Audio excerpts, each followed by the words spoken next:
tous, ravi de vous retrouver pour un nouveau talk de rentrée. Je vous l'ai dit avant de reprendre la saison, je voulais qu'on s'intéresse à celles et ceux qui ont une vraie actu ce mois-ci, les enfants. L'idée de ce talk, c'est d'interroger la place de l'enfant au restaurant. Qu'on le regarde en tant que parent, que voisin de table, qu'on l'envisage en tant que restaurateur, comment considère-t-on un enfant dans un restaurant ? Peut-on emmener son enfant dans n'importe quel resto ? Est-ce que les chefs envisagent cette clientèle ? Comment réinventer le très ancré menu enfant et plus globalement, comment le restaurant accueille un public qui a priori n'a pas forcément les codes et un ticket moyen qui ne séduit pas les comptables ? J'ai donc proposé à Lucie Caudrelier et Camille Guillot de me rejoindre pour partager leur point de vue. Lucie est directrice communication et marketing du Fooding, le guide culinaire incontournable que vous connaissez sûrement, et elle a notamment porté l'initiative d'une nouvelle rubrique baptisée Fooding Kids, qui est apparue en fin février dernier. Camille, vous l'avez déjà entendu dans le podcast, elle nous avait raconté avec son compagnon Alessandro comment conjuguer le fait d'être parent tout en travaillant dans la restauration. Et c'est d'ailleurs suite à cet échange que nous nous étions dit « faudrait quand même parler des enfants au restaurant, c'est un vrai sujet ». Alors retour dans son restaurant Candide à Belleville que je vous invite à découvrir avec ou sans enfants. Enfin, on va trancher justement. Allez, première question. Est-ce que je peux me montrer très indiscret ? Ce sera le seul moment dans cet épisode où je ferai de l'intrusion, mais pour savoir d'où chacun parle, puisqu'on va parler des enfants au restaurant. Est-ce que vous êtes, j'ai une réponse à ma gauche, mais en fait je sais pas, est-ce que vous êtes maman ? Est-ce que vous avez des enfants ? Moi, je suis maman d'une petite fille qui s'appelle Jeanne et qui a 5 ans. Jeanne, 5 ans. Et Camille ? Et du coup, moi, je suis maman d'une petite Michel qui vient d'avoir 1 an. Bon, on embrasse Jeanne et Michel. Moi, je suis, pour que tout le monde le sache, aussi papa de 2 enfants. Donc voilà, c'est de l'endroit où on parle pour évoquer justement ce que ça représente, l'expérience en tant que parent ou en tant qu'enfant, d'aller au restaurant. J'ai pris quelques chiffres et j'ai fait une espèce de vinaigrette qui doit être complètement approximative. Mais apparemment, selon l'INSEE, en 2024, il y a 11 millions de Français qui ont moins de 15 ans. Ça fait 11 millions, ce qui est pas mal sur la population. Et autour de 4,5 qui ont moins de 9 ans. Donc ça veut dire que ce sujet, les enfants, ils portent sur une population qui est quand même conséquente. Ça fait du monde. Et donc pour en parler, parlons peut-être du fooding d'abord. Vous, au fooding, vous vous êtes dit justement, on va ouvrir un chapitre, on va parler des kids. D'où vient cette initiative et pourquoi vous l'avez menée ? Au fooding, on a toujours aimé croiser les univers et notamment prendre la gastronomie comme prétexte pour aborder des sujets sociétaux. Avec la place des femmes dans la gastronomie, avec l'écologie, voilà, ça a été pas mal de sujets comme ça qui sont hyper poreux. Et en fait, on se considère quand même plutôt comme un guide inclusif et progressiste. En tout cas, on essaye de tendre le plus possible vers ça. Et la démarche donc, du Fooding Kids part de là. C'est un projet qu'on a en tête depuis 1 an et demi, 2 ans. Aujourd'hui, ça prend la forme d'une verticale sur le site, donc lefooding.com/kids. Derrière ça, on a aussi rédigé un manifeste justement pour expliquer pourquoi on avait envie de lancer cette verticale-là. En fait, on considère que les enfants dans la société, on voit bien que les enfants dans l'espace public et dans la société, ils sont invisibilisés. En fait, on les voit pas dans les rues. On parle peu de ça. On en parle peu. Quand ils sont là, ils gênent la plupart du temps, quand même.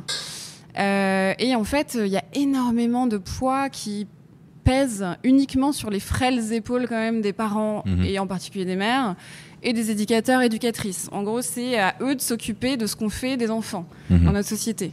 Et en fait, au Fooding, on a eu envie d'élargir ce sujet à l'ensemble de la société, en fait. C'est-à-dire se dire qu'on soit parent ou pas, c'est un sujet qui nous concerne, en fait. Comment on a envie de nourrir le futur ?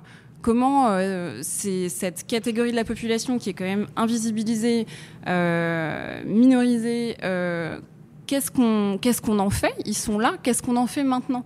Comment ils vont manger ? Comment ils vont voter ? C'est quoi le futur, en fait, pour ça ? Et comment on le construit ? Parce que toutes les luttes dont je parlais, écologiques, féministes, progressistes, si on n'adresse pas le sujet de l'éducation, ça pose quand même pas mal de questions. Donc déjà, s'éveiller à ça, et qu'on soit parent ou pas. Et ça, c'était hyper important. Et donc, ce manifeste-là, il est signé par l'ensemble du bureau du fooding. Et pour vous donner quelques chiffres, on est 22 au bureau du fooding, on est seulement 3 à être parents.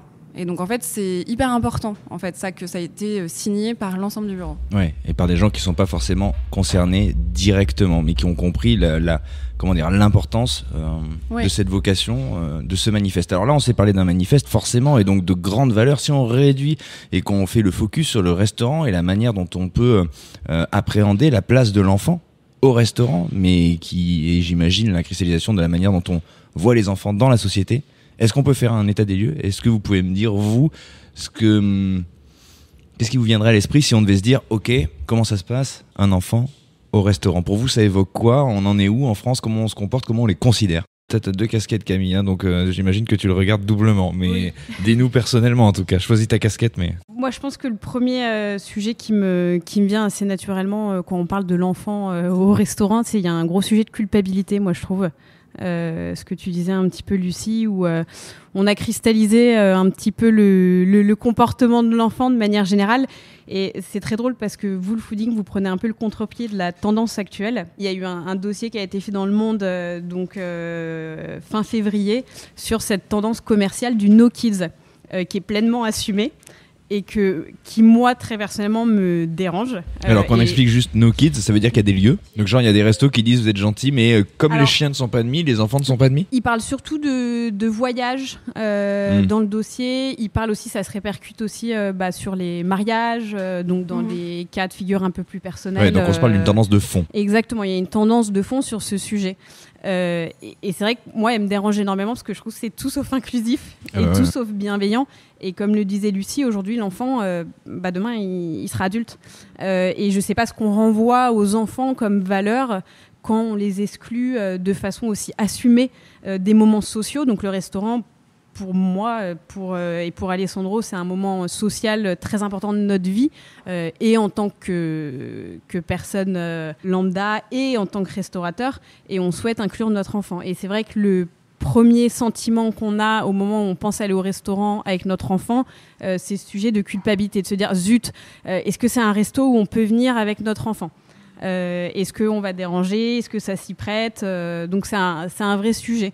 Après, l'autre sujet aussi, quand on pense à ça, c'est de se dire est-ce qu'on a les moyens de faire garder notre enfant, quoi. Donc il y a un sujet aussi très peu inclusif pour les parents, c'est aller au restaurant, ça a déjà un coût. Et derrière ça, on parle d'un coût de garde potentiellement si on n'a pas les parents, les beaux-parents ou des solutions de garde, on va dire, peu coûteuses. Mais du coup, c'est un vrai sujet aussi économique. Moi, je trouve le fait d'exclure les enfants au restaurant, c'est que derrière, les parents n'ont pas forcément la possibilité de suivre la cadence financière, quoi. Lucie, Camille parlait de culpabilité, de notions financières. Toi, quand tu penses enfant et restaurant, c'est quoi les appréhensions ou les constats ou les idées qui te viennent à l'esprit ? En fait, c'est quelque chose que je vis aussi forcément et que je constate. On se pose la question. Au fooding, on aime bien les mots et on aime bien revenir aussi sur l'étymologie de certains mots. Et en bossant un peu sur le sujet du fooding kids, on s'est rendu compte quand même que enfant, étymologiquement, ça veut dire celui qui ne parle pas. Et franchement, ouais, ça glace le sang quand on sait ça. Qu'est-ce que c'est que ça ? On revoit enfant ? Ouais. Ça veut dire celui qui ne parle pas. Donc là, de où on parle, c'est toujours hyper important. Et donc on parle de ça, on parle de ceux qui ne parlent pas. Donc ça, c'est assez ouf quand même. Et puis, on parlait d'inclusivité, et donc le contraire, c'est exclusivité. Donc les no kids et les espaces où on exclut volontairement une partie de la population. Je pense que si on faisait ça, si on transpose ça à une autre partie de la population, je pense que là, on arrive à quand même des choses qui sont hyper dangereuses dans la démarche intellectuelle. Donc voilà, juste pour revenir un petit peu à tout ça, mais je pense que c'est important quand même d'avoir en tête tout ça et qui transcende en fait. Évidemment, on va parler de cuisine et de restaurant et voilà, mais en tout cas, je crois qu'il y a une démarche intellectuelle et politique à se poser cette question-là. Et effectivement, quand on est dans l'accueil de l'hospitalité, quand même, c'est le restaurant quand même. Se poser cette question-là, en fait, je pense qu'elle est ultra importante de l'accueil des autres dans toute leur diversité. Et peut-être encore plus de celles et ceux qui ne parlent pas ou qu'on écoute si peu. Non mais c'est bien d'avoir cette prise de recul, mais du coup si on en parle, si on en fait un sujet, si on est là pour s'en parler, si toi même dans tes recherches tu vas jusqu'à rapporter cette étymologie et à la repréciser, et merci pour ce constat édifiant, c'est qu'il y a au fond quelque part un problème. Et qu'au fond on se sent soit coupable, soit dans une difficulté soit confronté à des espaces qui sont pas faits ou pas pensés pour les accueillir. C'est qu'au fond ce sujet existe vraiment. Qu'est-ce qui bloque pour que ce soit normal, pour que ce soit pas un sujet? Qu'est-ce que ça représente pour un restaurateur, par exemple, ou pour un restaurant, de recevoir un enfant? Qu'est-ce que ça crée, la perspective d'un enfant qui débarque? Je pense qu'il y a deux...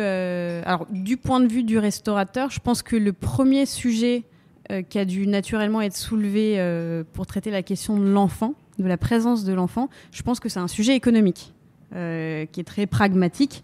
Est-ce que l'enfant, le couvert qui va être utilisé par l'enfant va remplir économiquement la même fonction qu'une personne adulte? Sachant qu'évidemment le ticket pour un enfant est bien moindre que celui d'un adulte. On ne peut pas attendre d'un enfant de consommer la même chose qu'un adulte, bien évidemment. Et après, l'autre sujet, je pense que c'est une question d'image. Certainement vis-à-vis des autres clients c'est quoi ce restaurant où il y a des enfants alors je vais prendre ça va être très cliché, c'est pas du tout le cas à chaque fois, mais cette idée des enfants qui courent partout, qui font du bruit, qu'on n'arrive pas à garder en place, etc. Je pense qu'il y a un gros sujet d'image et de notoriété vis-à-vis des autres clients qui se posent pour certains. On veut offrir une qualité de confort et que les enfants peuvent venir troubler. Ouais, je pense que c'est ces deux aspects-là qui rentrent en jeu principalement. Pour vous, au fooding, pardon parce que j'ai sauté sur un bout de marbré trop bon là, mais qu'est-ce que c'est une adresse kids friendly? Oui, alors en fait au fooding on a ce tag kids friendly qui existe quand même depuis 2004, donc ça fait vraiment un moment que nos enquêteurs et enquêtrices qui sont anonymes et payent leurs additions, parce que je l'ai pas dit en intro mais c'est quand même hyper important. Ils le prennent en compte. Voilà, le prennent en compte depuis longtemps. Et c'est aussi le cas pour nos chambres et hôtels aussi qui sont référencés sur le site. Là, on a décidé d'aller un cran plus loin avec le Fooding Kids. Donc, un mercredi sur deux, on a un resto qui est remonté où on détaille le menu enfant, le prix. S'il y a d'autres choses associées, donc par exemple... je pense à la chasse-aignette à Arles où il y a un plan de la chasse-aignette à explorer, à colorier. Il y a un cookie maison qui est devenu culte. Donc c'est ce genre d'informations qu'on met aussi en avant. Donc un mercredi sur deux, c'est remonté sur le site. Et je ne sais plus ce que tu disais avant. Non, on se parlait de... Je voulais savoir justement qu'est-ce que vous preniez en considération. Donc là, on va y revenir parce que j'ai l'impression que la clé d'entrée, c'est quand même l'assiette. Et qu'après, autour de ça, peuvent graviter des choses en plus. Mais ce point hyper important, parce qu'en fait, on se dit, est-ce que tel resto est adapté ? Et en fait, qu'est-ce que ça veut dire adapté ? Je pense que c'est important qu'on se le dise. Est-ce que ça veut dire, d'un point de vue technique, matériel, avoir une chaise haute, une table à langer, des coloriages, un menu enfant. Ça, c'est vraiment des réponses très pragmatiques et techniques, et tant mieux si certains les ont. Mais je crois qu'en fait, toute la... Attends, ça veut dire que, ces choses-là, tu les considères comme un peu secondaires ? Vous les considérez comme un peu secondaires ? C'est pas là où ça se passe ? En fait, justement, parce que si on parle d'inclusivité... Parce que moi, la table à langer, c'est la première des violences. Quand on te renvoie et que tu as un enfant en bas âge et que tu dois changer ta fille ou ton fils, peu importe, et que l'espace te renvoie en mode « Mais mec, t'es pas là pour ça, donc tu vas te débrouiller avec ta situation, tu vas ailleurs, parce que moi, je suis pas là pour te... » Je trouve que c'est la première des... Enfin, moi, c'est ce qui m'avait choqué, le nombre de fois où tu te retrouves à changer ton gosse sur une mauvaise cuvette, sur un truc, ou en le portant. C'est inadmissible. Enfin, je veux dire, tu vas dans n'importe quel autre pays, tu as des tables à langer partout et c'est normal en fait. Oui, bien sûr. Après, en fait, nous, on n'a jamais été moralisateurs au fooding, donc pas sur les parents et pas sur les restos non plus. Donc en fait, je pense qu'il y a un truc vraiment de la démarche. Avant d'avoir une chaise haute ou une table à langer, en fait, dans quelle démarche le resto s'inscrit ? Est-ce qu'il est dans l'accueil de l'autre ? On en parlait tout à l'heure. Est-ce que il va considérer l'enfant ou l'autre, le petit client qu'il va avoir devant lui, ou est-ce que ça va être un problème, on va essayer de le planquer dans un coin, ou on va faire peser que c'est problématique. Tu es en train de me dire que vous envisagez un état d'esprit global et qu'évidemment l'accueil d'un enfant ça passe pas juste par la seule présence d'une table allongée. Je pense. Ça on est d'accord. Oui, on pense que c'est ça. Et après, de l'autre côté, juste pour parler aussi des parents, tous les parents n'ont pas forcément envie d'aller uniquement dans des adresses kids-friendly, avec, il y en a plein qui ont envie de continuer à aller dans leur bar de quartier préféré, en terrasse, en poussette, et qui n'est pas du tout considéré comme kids-friendly, mais qui ont envie d'avoir leur enfant trimballé partout dans le bruit, et c'est totalement OK. On n'est pas du tout là pour donner des leçons, ni d'un côté ni de l'autre. Mais c'est vraiment une démarche intellectuelle, sociale et politique. Ouais. Moi, je pense qu'il y a une vraie sensibilité. Et ce qui est un petit peu dur, je pense, pour vous, le fooding, en termes de médias, c'est de la déceler, cette sensibilité. Parce qu'à part potentiellement, toi, Lucie, venir dans un restaurant avec ta fille, c'est une sensibilité qu'on ne perçoit pas forcément toujours, au-delà du matériel, parce qu'en effet, il y a le sujet des chaises hautes, il y a le sujet des tables allongées, il y a le sujet du menu enfant. Nous, typiquement, on n'est pas bon élève sur la table allongée. On a fait le choix d'avoir une chaise haute. Désolé. Mais on n'a pas de menu enfant non plus parce que tout ça, on a essayé de le contourner. Nous, par exemple, le menu enfant, on part du principe qu'on n'a pas envie de restreindre l'expérience restaurant aux enfants à des nuggets et des frites. Donc, on s'adapte. Et ce sur quoi nous sommes très attentifs... Alors, avant d'avoir Michel, on était très attentifs à ça. Maintenant, c'est devenu très naturel pour nous. C'est cette sensibilité et cette ouverture qu'on offre aux parents. Typiquement, quelqu'un qui va nous appeler en nous laissant un commentaire en disant j'ai une poussette avec moi, rappelez-moi si jamais ça pose problème. Bah, moi, je vais les rappeler en fait. Mais pour leur dire qu'au contraire, on est très heureux de les accueillir avec leur poussette. Et leur dire qu'on adore les enfants. Et ça, je pense que c'est... la première chose à faire, c'est de mettre les parents à l'aise. Ça, déjà, rien que ça, se sentir bien et appliquer ce sens de l'hospitalité à ces personnes qui ont besoin encore plus d'être accueillies avec bienveillance et avec un confort matériel aussi. Ça, je pense que c'est déjà la première chose, mais qui est peut-être difficile à déceler, je pense, pour un média en termes de critères, parce que c'est pas tangible, enfin voilà, c'est pas matériel. Mais c'est vrai que moi, j'ai une anecdote, j'ai une jeune femme, un été, qui est venue, c'était un jeune couple avec un bébé, c'était une Danoise. Comme d'habitude, je lui dis que si elle a besoin de quoi que ce soit, qu'elle nous fasse signe, que si elle a besoin de changer son bébé, on n'a pas de table allongée, mais qu'on lui trouvera un espace, qu'il y a un petit peu d'espace dans les toilettes, qu'elle se sente à l'aise, etc. Et elle m'a dit oui, pas de souci. Puis je pense que je vais avoir besoin d'allaiter mon enfant, mais vous inquiétez pas, je sortirai. Alors là, mon sang se glace. Parce que peur de déranger, volonté de ne pas choquer. Elle m'explique, parce que moi, complètement interloquée, je lui demande pardon, mais non, surtout ne sortez pas, pourquoi vous me dites ça ? Et donc elle me raconte qu'elle a entendu dire qu'à Paris, dans les bistrots, c'était très mal vu d'allaiter les enfants et que du coup, elle se sentait hyper gênée, qu'il n'y aurait aucun problème, elle sortirait, qu'il faisait bon dehors et ça. Mais alors là... Moi, je me sens investie d'une mission. Je dis non, mais certainement pas. Si quelqu'un sort, ce sera la personne que ça dérange. Mais vous restez sur votre chaise. Et si vous avez besoin de quoi que ce soit pour être à l'aise, vous nous dites. Mais en fait, on en arrive là, quoi. Et moi, je trouve ça dramatique d'être dans un sentiment de culpabilité, de nourrir son enfant. Mais nous, on fait quoi ici, en fait ? On est tous en train de manger, on est tous en train de se nourrir. Mais quel autre endroit qu'un restaurant pour aussi nourrir son enfant ?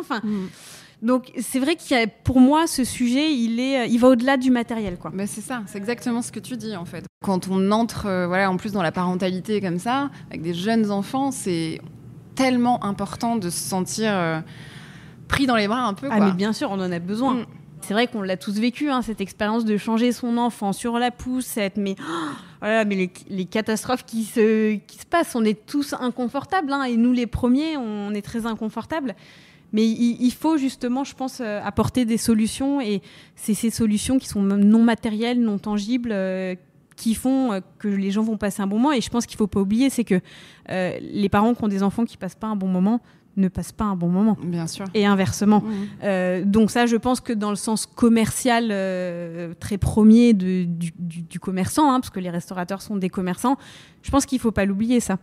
de faire c'est passer juste. un bon moment aux enfants, les parents s'en souviendront également. Mais c'est ce que tu dis est aussi hyper important pour les personnes qui n'ont pas d'enfants, mais qui ont des potes, qui ont des enfants, et en fait, voilà, ils se retrouvaient avant sans les enfants, ils se retrouvaient dans certains endroits, et là, pouvoir se retrouver toutes et tous ensemble, et en étant toutes et tous bien accueillis, et en passant un bon moment tous ensemble, et ben en fait, ça aussi, ça compte en fait. Et donc du coup, c'est aussi pour ça, parce qu'on se pose souvent la question de oui, mais où est-ce qu'on va aller avec l'enfant, machin, avec nos amis, et ça, en fait, d'avoir des espaces comme ça qui accueillent tout le monde, c'est quand même hyper, ça fait du bien, quoi, et on en a besoin.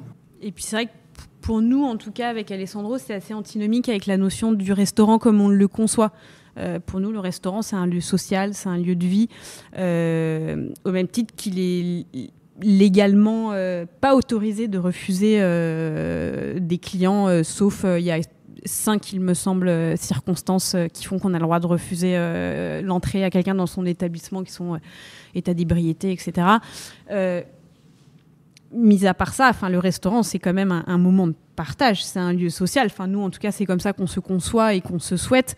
Pour nous, il était évidemment hors de question de dissuader les gens de venir avec leurs enfants. Au contraire, je pense que ça fait partie de la richesse d'un lieu, d'accueillir cette richesse de la société telle qu'elle est, quoi. Juste, pardon, contrepoint par rapport à ce qui a été dit.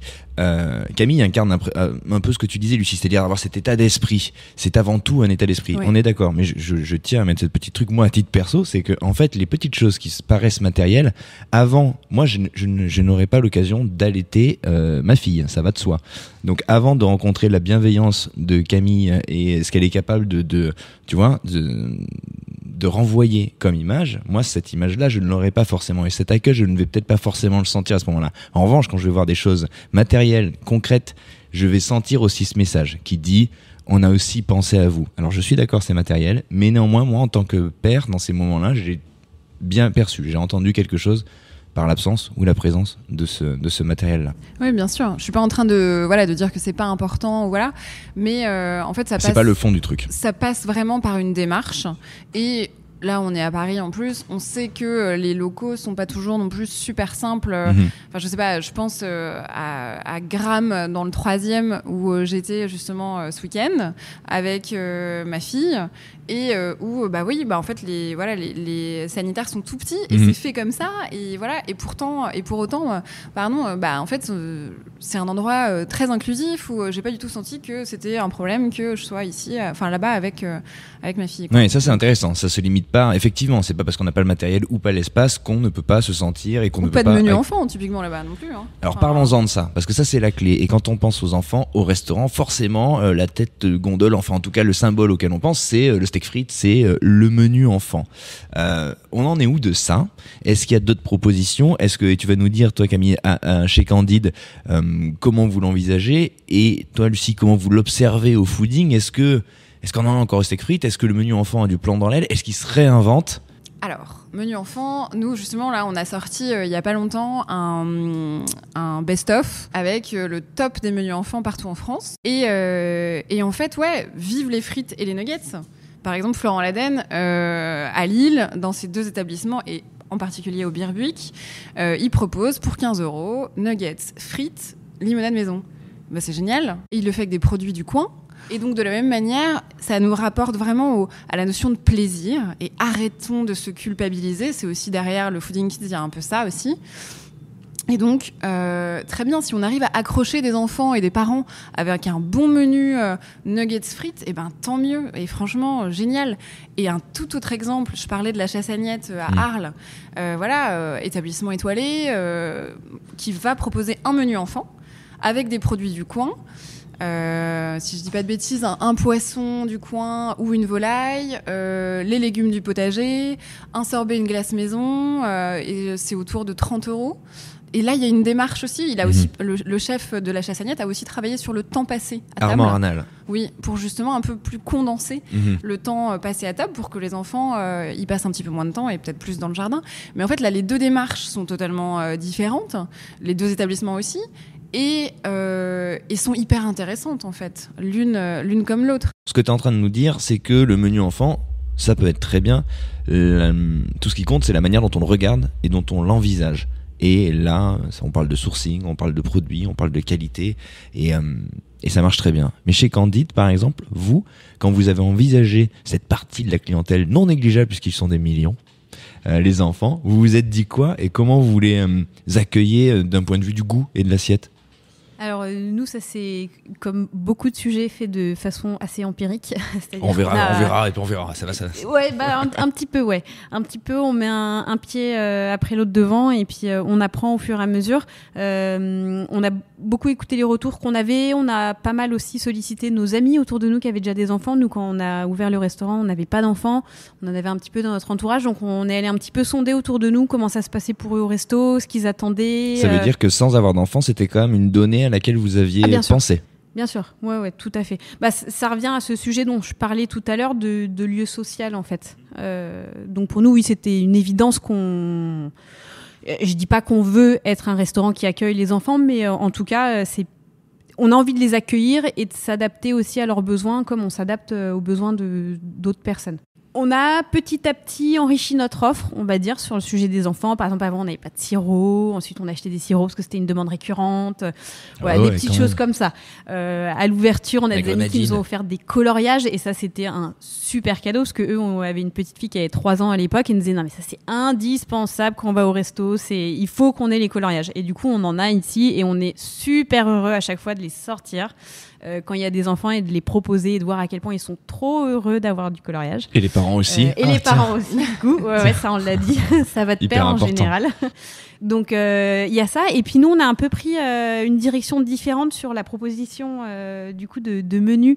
Nous, on n'a pas de menu.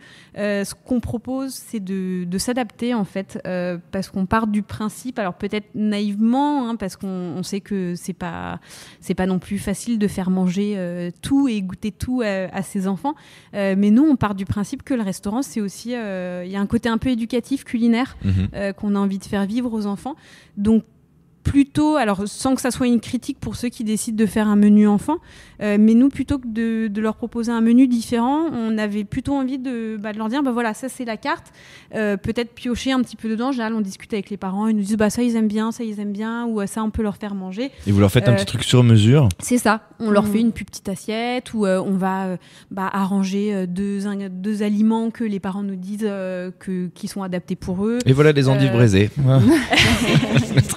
Mais voilà, l'idée, c'est vraiment de ne pas les exclure non plus dans l'expérience que les parents sont en train de vivre et de leur offrir cette opportunité de goûter. Alors, c'est pas toujours un succès. Et alors, qu'est-ce que vous faites ? Alors voilà, très concrètement, parce que ça, moi, je trouve ça intéressant sur le principe. En tant que parent, je me mets à la place du client. Il y a 2 choses. Quand un menu, comme on le disait, est balisé, nuggets, frites, limonade, on sait ce qu'on paye. Voilà. Quand on nous dit, je vais vous faire une petite assiette, c'est moins lisible. Bien et sûr. Quid de qu'est-ce qui se passe quand l'enfant dit j'aime pas le topinambour. Mais oui, évidemment qu'elle n'aime pas le topinambour. Non, mais comment vous gérez ce genre de situation ? Tu vois, parce que c'est moins lisible que nuggets, coca, bien frites. Sûr, enfin, oui. Alors, c'est vrai coca. On n'a pas trop eu ce cas de figure. En général, on n'a que des expériences assez positives. Et puis, je pense que les parents connaissent suffisamment leur enfant pour connaître un peu les limites et voir ce qu'ils ont envie de leur faire goûter, si les enfants sont un peu aventuriers ou pas. Après, il s'avère qu'on a très régulièrement des frites. On a des choses qui sont très accessibles pour les enfants aussi. Donc, si les parents nous disent non, quelque chose de simple, même il nous est déjà arrivé de faire des pâtes. C'est quelque chose qu'on est capable de faire, il n'y a aucun souci, on s'adapte aussi. Mais c'est vrai que c'est moins lisible. Je suis d'accord, c'est peut-être vraiment le côté un peu négatif du coup de cette stratégie-là. Oui, mais ça ne crée pas d'obstacle, tu n'as jamais eu de retour. Non, pas du tout. Mais typiquement, l'autre fois, Alessandro avait une petite fille à table qui ne voulait pas prendre de dessert parce que c'était trop pour son repas, etc. Elle lui a fait une petite boule de glace qui lui a amené à table, en plus par surprise. Elle n'avait rien demandé, elle était super contente, les parents à côté étaient aux anges. Et ça crée ce genre de petits moments qui nous rend tellement heureux aussi, quoi. Encore plus maintenant qu'on a Michel, on a cette sensibilité qui est complètement décuplée. Michel qui, elle, ne supporte que la cuisine d'auteur. Exactement, produits qui viennent à moins de 30 km de Paris. Rappelons que Michel a 1 an et demi, c'est ça ? 1 an tout juste. 1 an tout juste, oui, c'est ça. Mais alors, elle a un palais hyper affûté. Est-ce que tu l'observes, ça, Lucie ? Est-ce que vous, au fooding, vous l'observez ? Est-ce que c'est une tendance qui prend sa place, c'est-à-dire un menu un peu sur mesure, avec une configuration mouvante ? Est-ce qu'il y en a de plus en plus de chefs qui s'y collent, qui proposent ça ? Qu'est-ce que vous observez, vous, de ça ?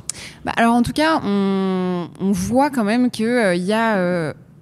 de plus en plus cette démarche d'inclusivité, en fait, d'inclure les enfants. Et effectivement, qui peut passer par le menu enfant, on en a parlé, mais qui passe pas uniquement par ça, qui passe aussi par le fait d'adapter, comme tu disais Camille, d'adapter un plat, ça on le voit, et pas qu'à Paris d'ailleurs. J'ai un exemple en tête d'une adresse qui est dans le guide, qui est en Ardèche, qui s'appelle l'Auberge de Beaufre, et ils sont complètement là-dedans en fait. Donc en fait il y a une carte très très courte, très resserrée, et il y a un plat végé, un plat carné, et qui vont complètement adapter pour une clientèle d'enfants. Voilà, aux enfants. Et donc oui, alors est-ce qu'on peut parler de tendance là, il faudrait l'objectiver un peu par de la data concrètement pour pouvoir répondre vraiment à cette question. On a l'impression en tout cas qu'on en parle de plus en plus. Tu citais Le Monde, voilà. En tout cas, il y a un truc qui se passe en ce moment. Je pense que tout le monde se souvient ici de la, j'ai envie de dire sortie de route, mais quand même, de notre président sur le réarmement démographique. Les enfants, on en parle, on visibilise quand même un peu plus la question, en tout cas, à défaut des enfants pour l'instant, mais en tout cas la question est dans le débat public, et c'est tant mieux. Est-ce qu'il y a, on se parlait du temps tout à l'heure, on se parle de restaurants, là on parle du fooding, on parle ici d'une adresse Candide, donc à côté de Belleville. Il y a forcément une expérience qui exclut les enfants. Est-ce qu'il y a un curseur à partir duquel vous imaginez qu'on ne peut pas emmener un enfant au restaurant ? J'imagine qu'il y a une question de bon sens. C'est une double question. Forcément, si je vais dans un 3 étoiles et que je vais faire un menu qui dure 4 heures, je vais peut-être pas prendre mon enfant avec moi s'il est pas suffisamment âgé pour avoir cette patience-là.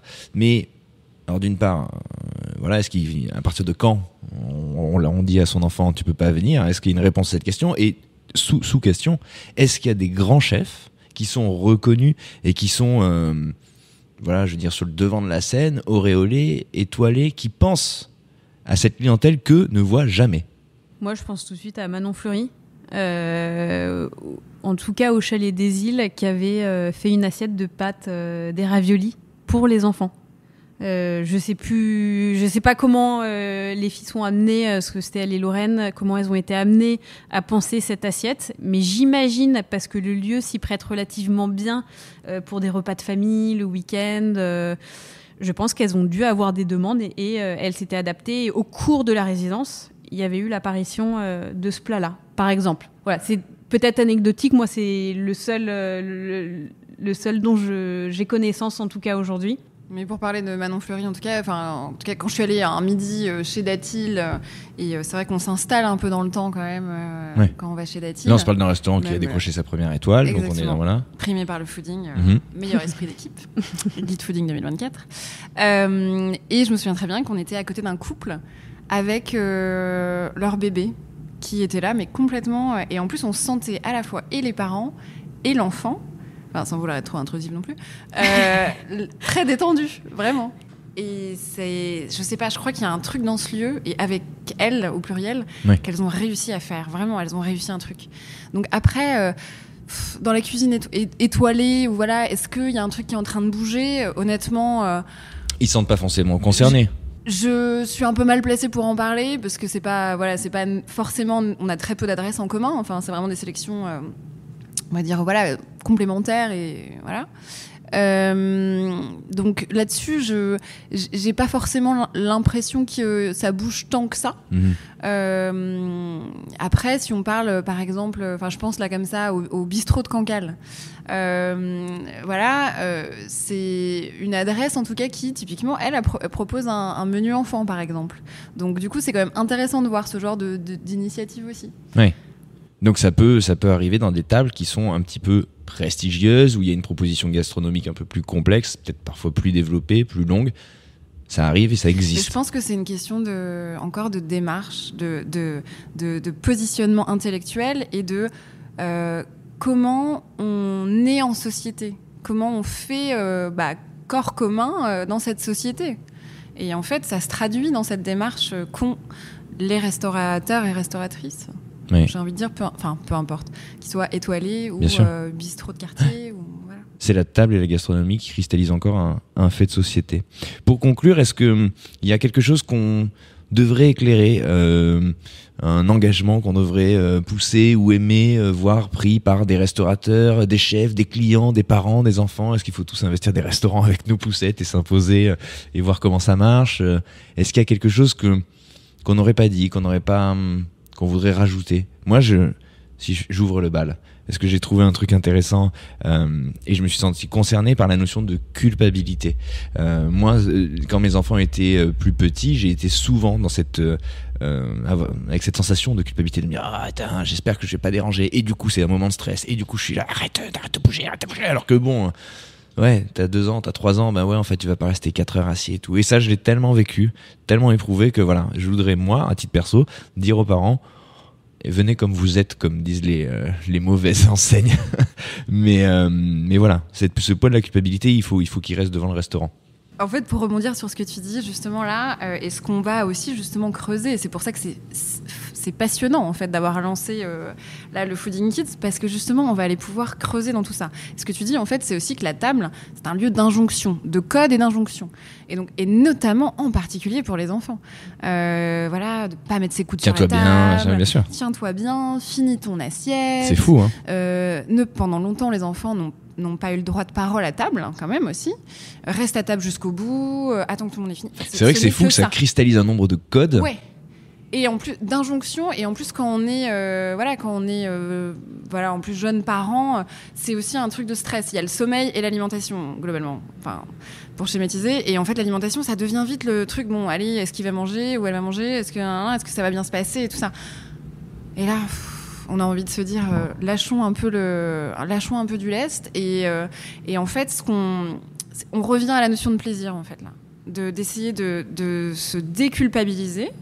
On en parlait, de lâcher un peu et de se dire ok, par quoi on va aborder l'expérience pour que ce soit un bon moment, et vraiment pas dans le côté moralisateur. Je crois que si chacune se pose, ne serait-ce que se poser la question, se dire ok, c'est quoi, quel est mon rapport aux enfants, à la visibilisation des enfants? Est-ce que j'ai intégré cette question, par exemple n'étant pas parent? Comment j'aborde cette question-là en fait? Comment je m'interroge déjà? Ça déjà, moi je trouve ça génial. Ouais, c'est la racine, racine, ce serait bien d'y repenser. Camille, c'est à toi pour le dernier mot. Moi, je voulais revenir un petit peu sur l'article du Monde qui m'avait énormément marqué. Où la question est soulevée de jusqu'où va-t-on pousser la discrimination? Va-t-on envisager des trains sans retraités, des avions sans ados, des restaurants sans bébés? S'interroge un trentenaire, père d'une petite fille et habitué à être regardé de travers lorsqu'il s'installe en compartiment ou en cabine. Et après, ils disent que le fait de ne plus supporter les enfants peut aussi s'envisager comme un symptôme d'une crise plus large. En fait, on parle d'une crise de la société. On arrive à un sujet qui, moi, me terrifie et me fend le cœur. C'est ce sujet de l'individualisme, en fait, où on est en train de se renfermer un peu. Bon, je veux pas non plus tirer des grands traits. C'est l'exclusion. Je suis pas sociologue, hein, même si je pense qu'être restaurateur, c'est un peu être sociologue de temps en temps, d'une façon ou d'une autre. Mais voilà, moi, on arrive un peu sur ce sujet qui me fait très peur, c'est le côté où on se renferme sur soi, où on n'aime plus l'autre, où on supporte plus l'autre. Et ils en parlent pas mal dans ce dossier du Monde, et je trouve ça assez intéressant. Et moi, je salue l'initiative du fooding, dont je suis déjà initialement fan. Et je trouve que la façon de traiter les sujets de fond est très riche. Je suis assez fière que vous démocratisiez un petit peu ce sujet parce qu'en fait, il y a un vrai sujet et ça nourrit quelque chose qui est assez inquiétant, peut-être, d'une direction qu'on est en train de prendre avec les réseaux sociaux, le côté de est-ce que c'est l'après-Covid, mais voilà, il y a vraiment un sujet de fond sur l'individualisme qui est nourri aussi par ce sujet des enfants et qui, moi, je trouve, est assez effrayant et puis triste, en fait. C'est très triste. Finalement, des enfants dans un restaurant, moi, je trouve ça génial. Dans la vie, de manière générale, on se rend compte quand on commence à avoir des enfants plus ou moins proches de soi dans son entourage. Moi, j'ai découvert ça avec mon neveu. C'est incroyable, les enfants. Enfin, qu'est-ce qu'il y a de plus joyeux, de plus naïf, de plus curieux, de plus spontané qu'un enfant? Enfin, aujourd'hui, moi, je trouve qu'on est dans une époque où on a besoin de cette naïveté, de cette spontanéité. Moi, je trouve qu'elle égaye notre quotidien et ça égaye un restaurant, ça égaye une table, ça égaye un repas. Moi, je pense qu'au contraire, il faut les faire participer. On en revient à ce qu'on disait tout à l'heure. En fait, c'est les adultes de demain, quoi. Donc, n'excluons pas ces êtres humains. Ils ont besoin de vivre avec nous ces moments sociaux. On a besoin de les embarquer dans qui fait partie de l'éducation, je pense aussi. Merci. Merci d'avoir croisé ces mots, vos regards. Merci Camille, merci Lucie.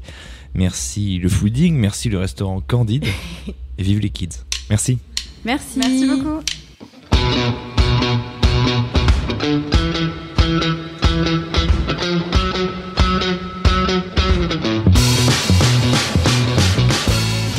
Finalement, ce sujet des enfants au restaurant soulève une question de société plus large. Comment aménager l'espace et surtout comment penser plus globalement son restaurant dans une démarche d'inclusivité.